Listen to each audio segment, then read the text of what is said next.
నిజం చెప్పాలంటే ఈ ఉరుకుల పరుగుల జీవితంలో మనల్ని మనం మర్చిపోతున్నామండి.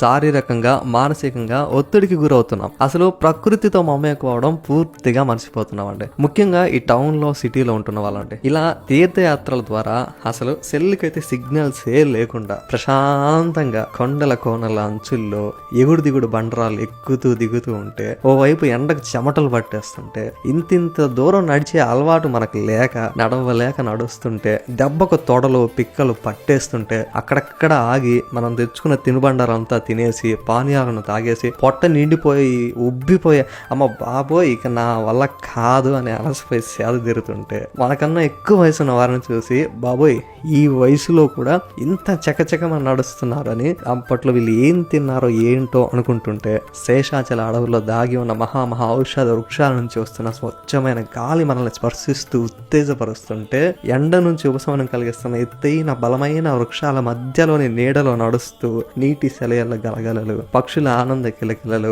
అడవిలోని అర్థం కాని కీటకాల అరుపుల శబ్దాలతో భక్తుల గోవిందనామస్మరణ మధ్య రెండుగా చీలిన ఒక కొండ మధ్యలో తుంబురు తీర్థ ప్రవాహాన్ని చూస్తూ ఆ ప్రాకృతిక శిలా సౌందర్యాన్ని ఆస్వాదిస్తూ ప్రయాణిస్తుంటే అండి, ఎవరైనా సరే బా ఆహా ఏమి అద్భుత అనుభూతి అనాల్సిందే అండి.